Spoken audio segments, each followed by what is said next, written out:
What's going on, guys? Monty back here, and today I'm going to explain to you guys, or at least give you a quick little rundown on how to drive a manual vehicle. Now, this is a video I've wanted to do for a while, ever since I picked this car up, because it's my first manual car, and coming from driving automatics my whole life, it was quite an experience learning how to drive this thing. But I'm happy I switched over because everything they say about driving a manual car is actually true. So, first thing first, if you're a car enthusiast or whatnot, or you just want to pick up a manual car, first key is confidence. Like, you got to be confident in yourself. You just really got to be like, all right, I'm going to do this. I got this. Don't panic. One thing I wish I knew was confidence is the whole thing. Well, it's like confident, just trust your actions. I mean, hopefully you already know how to drive. I mean, if you're learning in the standard, then great, more power to you. If you already know how to drive an automatic, same thing. You're literally just incorporating the clutch and the gear selector, or whatever the fuck you call it. I don't know. Shift knob, yeah. The little short dick, whatever you want to call it, honestly. But yeah, good lord, it's hot as bitches. Let me roll down the fucking windows. Get that shit going. Turn that shit off. Get the air conditioner going off, because I'm just sitting here and, don't like seeing a checkout light pop up, even though I don't really have one. But besides the point, forget that. First things first, all right? Each manual vehicle is differently. So what I tell you might not work for, let's say, a fucking Camaro or a fucking NSX or any other manual cars or whatever. I don't even know if an NSX comes with manual option. I don't know, man. I was just saying something. But first thing you want to do is, when you get in the car, just feel the clutch. Just put your leg there and just over and over. Just pump it out. Just pump it out. The main reason you want to do that is because you're just going to feel where the engagement point of the clutch is. So basically, put your foot all the way to the ground every time, regardless of what anyone says. You just clutch all the way to the ground every time you use it, all right?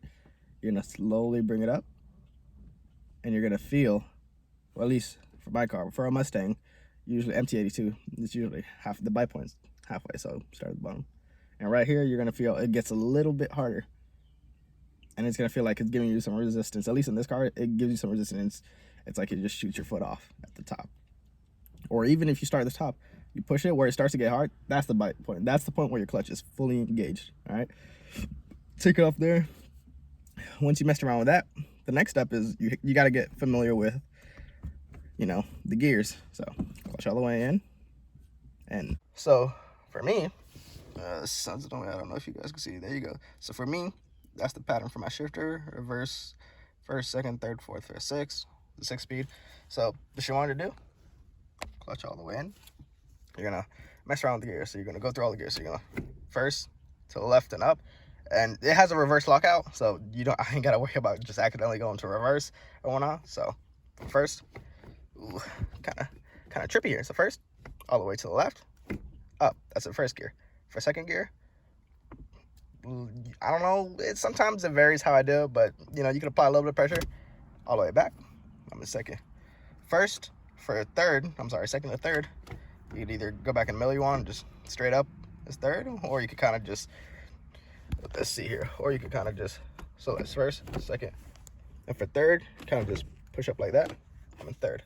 For fourth, just right back down. Fifth, you could down the up, or you could, and then that's sixth. Now reverse.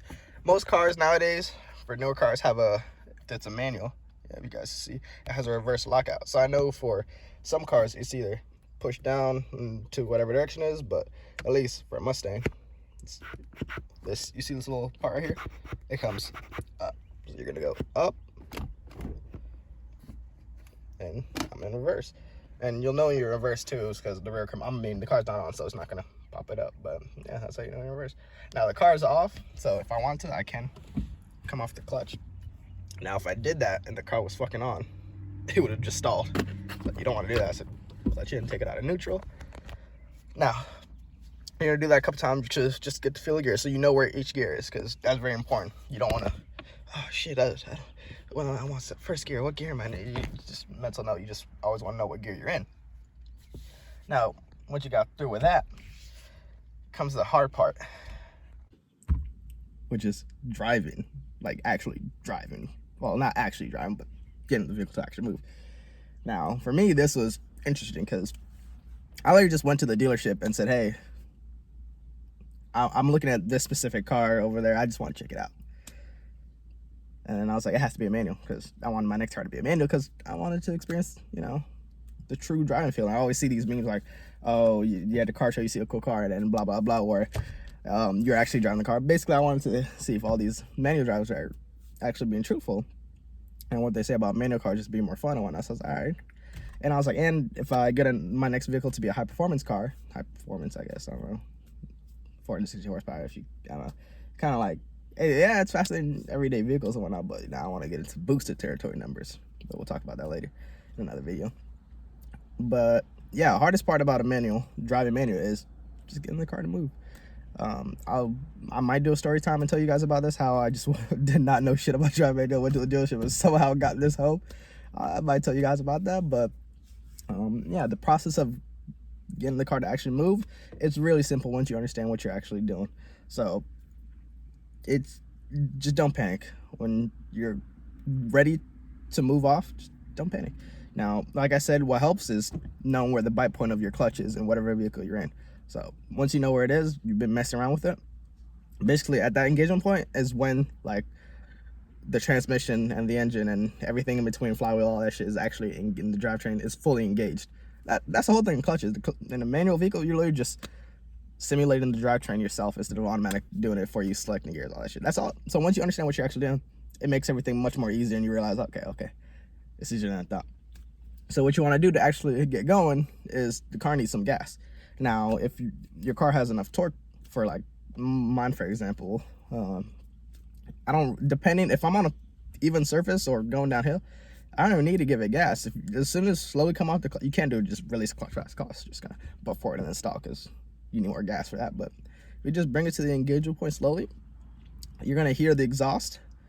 It helps if you have a catback or different exhaust on there, but once you have it on, you'll slowly hear the exhaust get a little bit, like just barely louder, and you'll notice the car is creeping forward. Now you could keep it like that, just keep it at that point, and the car is gonna slowly, and when the car picks up like speed, slowly release it, and without even giving it any gas, congrats, you got the car to move. And then you could just give it some gas and go on about your way. Don't forget, switch 3 gears and whatnot. Now, I'll give y'all a little look-see of what that looks like here in a moment. Afterwards, I do a little bit more explaining because I feel like the most important thing is just explaining it. Like, you can see it and whatnot, but I was watching thousands of videos on how to actually do it and whatnot, and you know, it still didn't fill me with confidence that I knew what I was actually doing. You got the basics, which is good, but they just showed you and they just did all the driving themselves, but you're not there in the actual driving seat.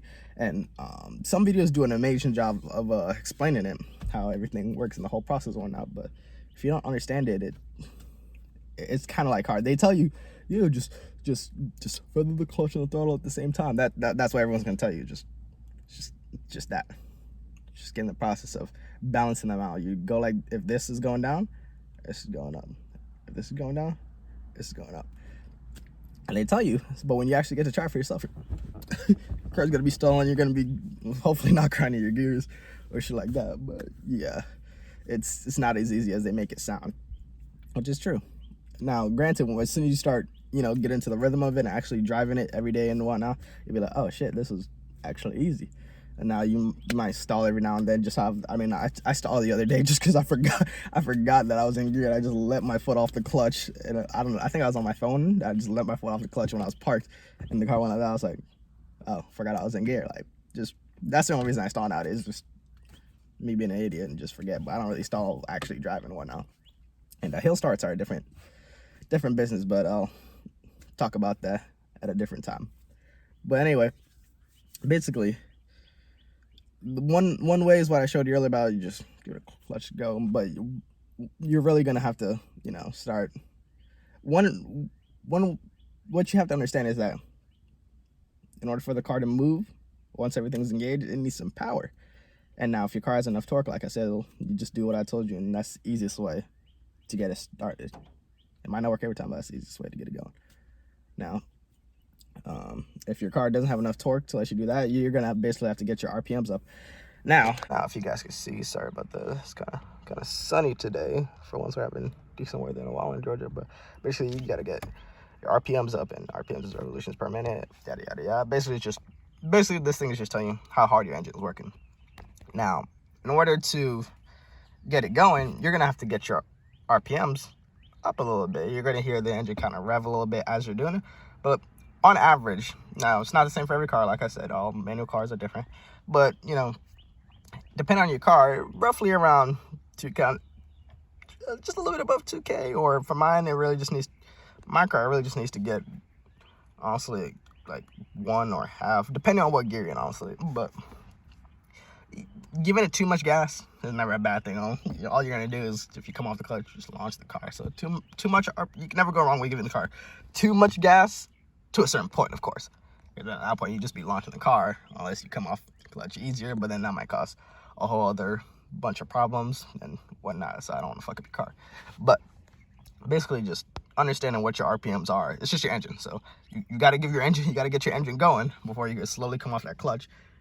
For when everything's fully connected to it together, your car just doesn't not have enough power to move the entire vehicle forward, and the shit just dies and stalls out. So let's see, I'm gonna turn the car in here, so I guess you guys might be able to catch a quick close out here. But clutch in, I don't know if you guys can see it. So yeah, there you go. So sorry for judging my Crocs, but you know, I don't feel like putting on shoes to come outside and feel this move, but basically go focus. So yeah, clutch in and it's push to start. So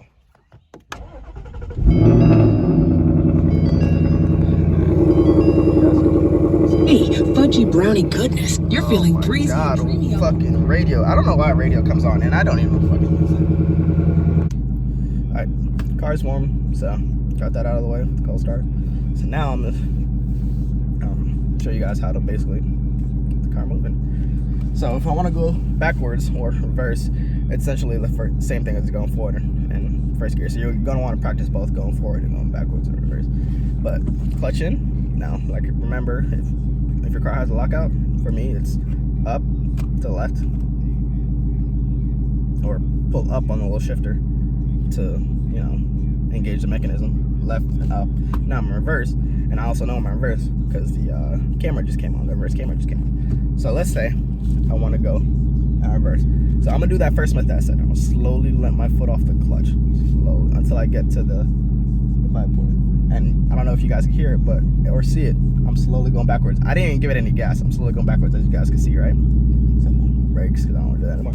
Now to go back forward, do the same method that I talked about earlier, like I just did, is get to the butt point of the clutch without giving any gas, all right?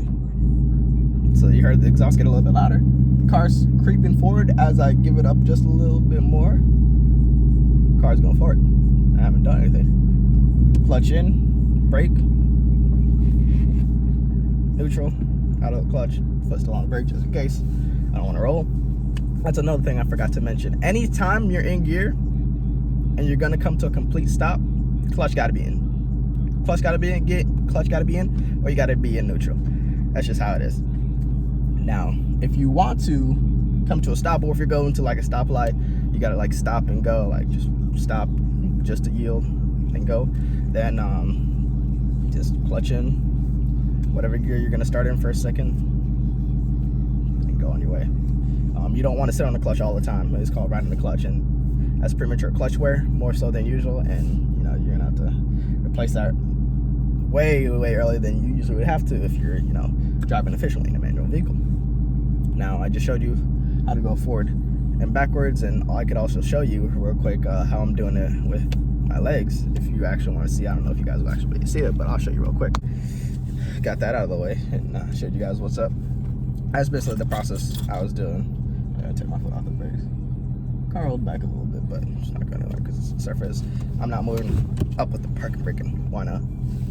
So now that you guys saw what I was doing for that first method I explained, car has enough torque, it could work like that. And if you're on a level surface, you're in front of a hill, you're gonna hear the car struggling if you do what I just did. It's gonna need some gas if you're on a hill. But we got that out of the way. The next way is just how everyone usually does it. Once you get more speed, is that method that they're talking about. But when you try it for yourself, you're not gonna understand.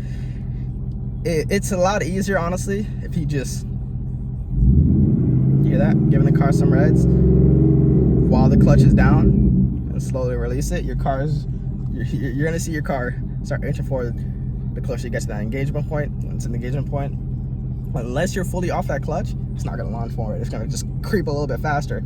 And then you could, kind of relax on the gas, let the RPMs drop. The RPMs are gonna drop anyway. Once your clutch is fully engaged, once your drivetrain is fully engaged, your RPMs are gonna drop. I haven't seen anyone talk about this too much, but whatever you rev it to, as soon as your RPMs are fully engaged, it'll drop. It'll drop quite a bit, not too much, but it'll drop quite a bit to where if you didn't give it enough to get moving to the speed you want it to, it's gonna bog and whatnot. You have to understand that your RPMs is the most important thing when it comes to starting and moving. If that gas ain't matching up with what the speed you want to do, the car's gonna let you know by going, doing like you're getting fucked by your car. You know what I'm saying? It's gonna let you know. You're gonna, oh shit, or it's gonna go. You're gonna feel like when you're in a manual car, everything you do has a reaction from the car. If your car don't like what you're doing, it's gonna let you know. If your car is moving like molasses, it's most likely because you're just not doing it right, or the clutch is not fully engaged, or your clutch is slipping. There's a lot of shit that could be going wrong with that. So you gotta pay attention to that. Jesus Christ, man, it's hot as fuck in here, guys. Holy shit, I'm doing this to myself though. But anyway, another way is, I guess I could demonstrate it. Is, I don't know if you guys could. All right, let's. You guys see the knob? No. Oh, man, I gotta get some more money. I'll buy camera, all that shit, so you guys can actually see everything I'm doing. But it's the regular way that everyone knows how to do, right? Once you get accustomed to it, is better on the throttle to where it's smoother and it's a lot quicker. And now I know I did so well, so I want to go back. Depending on how much gas you give it or how quickly you release the clutch is how fast I'm gonna go backwards. You're going in reverse, so you're gonna sit on the clutch in reverse. So it's fine if you ride the clutch a little bit in reverse, because you're not reversing all the time, and you're not gonna be on it for that long. So if you ride the clutch a little bit in reverse when it's the only time you ride the clutch, that's fine. Now I want to go back forward a little bit. Let's say you're pulling to a parking spot. For me, I'm just going back to where I was. I'm not in the middle of the fucking driveway.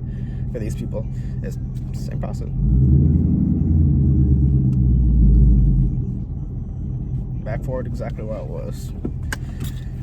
Put the car in neutral, off the clutch and brakes, handbrake up. If you're at a complete stop and you're parked and you're stopping for a while, remember that.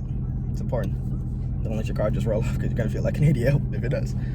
But it's that simple. Now, I recommend just going and just practicing that over wherever you can. You just need a little bit of space to practice going inching forward, inching back, inching forward, inching back. You feeling dangerous? Get out on the road and try it out. Now, recommend going at a time of day where there's not too many people on the roads. I'm not gonna say avoid hills at all costs, because you're gonna have to learn sooner or later, okay? You're gonna have to learn, all right? But yeah, get out there. Don't psych yourself out. You're making it a lot worse than you are. You're gonna make it seem like you're a lot worse than you are at driving stick the first time, and you're just blowing everything out of proportions. You're doing fine. If a dickhead honks, do not worry about it. If you're on the road and take your time. They're gonna get to where they fucking need to go. You're gonna get to where you need to go. If the car's moving forward and you know it's gonna go, take your time. At a stop and go. Take your time. It will all come naturally once you practice it more so. If they honk, don't worry about it.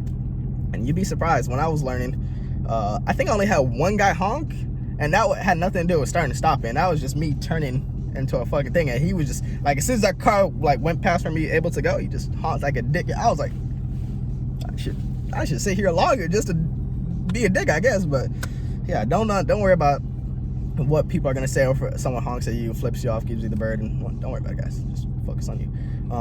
What I did, at least, added pressure does help, I guess, because I took this bitch from the dealership and had no idea what I was doing. I got it home, and you know, I learned quickly under pressure. I'm actually proud of myself for that. I mean, yeah, everyone in Europe knows how to drive it, but for someone who just, I guess I could say I taught myself. Even though I looked up YouTube videos, I just learned the basics, you know. But as far as like sitting here with someone, I didn't have that, and watching them move my car when other than the dealership guy, because I said I didn't want to test drive it because I knew damn well I know how to drive this shit.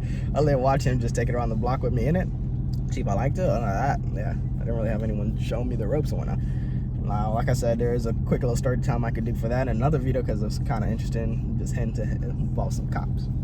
Yeah, don't worry, I didn't get a ticket. But yeah,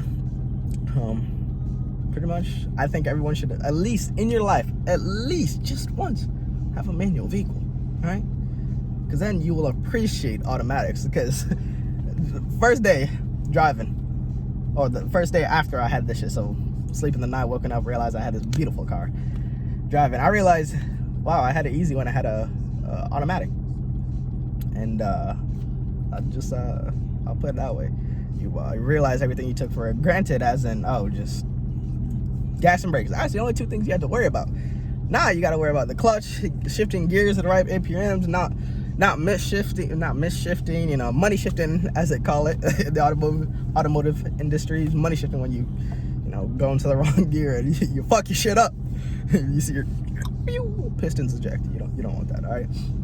But essentially, yeah, it's just, I feel like now that I have so much more things to worry about, you think it's a bad thing? No, it actually made me, I think, a better driver, because you got to be focused in a manner. You can't just be, I mean, you can't with skill, obviously. I've got to that point where I could like relax and just do all that bullshit. You're not even supposed to be on your phone when you're driving. Remember that. Not on your phone when you're driving. But when you're doing all that, it makes you more heightened, and you're focused on everything going around. What that driver's what do is like that. You gotta be watching ahead of y'all time, because like braking is not really, braking will seem different at first because you're like, oh shit, I gotta pull my clutch in because I'm look, if you gotta stop, like in an emergency, if you gotta stop, you gotta stop. Don't worry about your car stall. If you gotta stop, who gives a fuck if as soon as you come to a complete stop, the car's gone? You can turn that bitch back on. You ain't gotta worry about nothing. Come on now. You gotta stop. Now, if you gotta slow down. Obviously, I always give myself, now, I did before, but more so now, I always give myself plenty of space. That way I can make the right decisions in my head. Do I need to just brake regularly? Do I need to clutch in or brake? Do I need to clutch in? Do I need to downshift to a lower gear and let the car, you know, engine brake itself, which is a thing in manual vehicles. You're going up speed, you put the car in a lower gear, just to slow down a little bit, or you're preparing to come up to a stop or whatnot if you want to. You're gonna feel the car get heavier in the front. Like I'm being serious when I tell you guys, like when you're the car behaves differently when you're driving it your fucking self and not letting it drive you. It behaves differently. Like you feel everything that's going on. Now, if your car has paddle shifters or select shift, most automatic vehicles do now, so you have some at least leeway. Oh, I want to be in this gear, but it won't stay in there. Like if it wants to, it'll still upshift and whatnot. Some cars it might not, but most cars nowadays, most regular economic cars, it does. But once you get that out the way, once you at least just hop in the car and practice, at least get in there, and as long as you understand what you have to do, you're literally just the bridge between the engine and the drivetrain. It's not as difficult as you make it seem. Now, this shit's fun. Don't even get me started when you feel confident enough to start banging some gears. I don't care if like, for example, for the Mustangs, 10-speed is clearly way superior than the manual version, right? I don't give a fuck. They're tenths of a second faster than me, but I'm not too much of a racer. If that's what you care about, then by all means, I'm not bashing manual or automatic. But neighbors just staring at me. But if you want to like have some fun, like the smile I get every time I'm just roam through gears, just hauling ass in this thing, right? And you push that clutch in, just rip that baby into the next gear, right? So let's say I'm going for second and third. I don't know if it's just the loud exhaust hopping out. The loud exhaust does help, but even before that, the sound it makes when you learn how to speed shift, or you just got to, you might break some shit. Hey, it is what it comes to the pressure driver manual. You're gonna, at some point, I'm gonna break some shit in this car. I'm gonna have to fix it. But plus side, fixing a manual transmission or synchros or gears one is a whole lot cheaper than automatic. So that is a plus. That's why, if you ever realize, look at a manual version of a car versus the automatic. The manual is usually 99% of the time it's gonna be way cheaper. Just so you guys know, if price is a factor of you buying a car whether it has a manual automatic or not. But that sound like you hear along with the exhaust of just the drivetrain just slamming back together and the car's going, yeah, it fills you with adrenaline. It makes the car seem like go way faster than you are. Now, I don't want to make this into a way longer video than it needs to be, so I might drop a part 2 of just a POV of me driving around town and whatnot, so you guys can actually see, what's going on. But I just wanted to, well, I don't know how long the video's. I don't want the video to be too long for you guys, but the whole point was just me coming out here, give you guys a quick rundown, because I honestly feel like everyone should at least know how to drive one manual vehicle in your life, just so you could have the skill, just so the Europeans can't be better than us. Come on now, Americans. We're like the only country that sees driving manual as a skill. All the other countries know how to do this shit when they're 6 years old. Like, we got to catch up. That's another reason why I wanted to drive manual. But yeah, just get in and have some fun. You'd be surprised how fun this shit is. Nothing's wrong with automatic, but you'd be surprised how fun this shit is when you actually get to drive it yourself. So yeah, let me know what you guys think down below about this video style. It's more of really just me talking in the car, like all my videos are. I guess I need to start doing some POV. There's a lot of stuff I want to do, I'm sure you guys, but I mainly want to inform the younger crowd, people my age, about cars, because honestly I really didn't know too much until I picked up my first car, and all of a sudden all these people just started hanging out with me, telling me all these things, like, oh yeah, come hang out with us, and that's how I learned. And I just want to be, kind of that way for new people who are getting into cars, or people who don't even understand cars too much, just to understand why we like our hobbies, why you might think our loud shitbox car is loud. It has a purpose. I mean, to be loud, but it also has a purpose. It gives us more horsepower, better exhaust flow. It's just healthier for the car and whatnot. So there's a purpose. But yeah, let me know what you guys think in the comments down below. If this was helpful, I want to know if you at least got the basics of what I was trying to say. And if you like the video, leave a thumbs up. I don't get too many likes. I mean, if you don't want to like it, you can dislike. I think I got my first dislike like on one of my first videos that did decently okay to me. So whoever did that, I appreciate you. At least I know someone's watching the video enough to dislike it. So, but yeah, I'll catch y'all in the next videos, and hope you guys have a great day. Peace out. So now that's there, you guys can see my legs, so whatnot. So you got 3 pedals, obviously. Clutch is on the far left, middle, which my foot is on right now, is the brake, and obviously accelerator on the right. So I want to go in reverse, right? So clutch in, reverse, off the brakes. Do what I did to the first method, to slowly go backwards. I don't know if you guys can hear it, but the exhaust got a little bit louder, and I'm going backwards, as you guys can tell, and I barely moving my foot. Push the clutch back in, brakes, because I don't want to go back any more further. We're going to do the same thing with first gear. Sorry for my hairy legs, but off the brakes. Continue the engagement point. Car's moving forward. Clutch in, brake, neutral, and I can let go.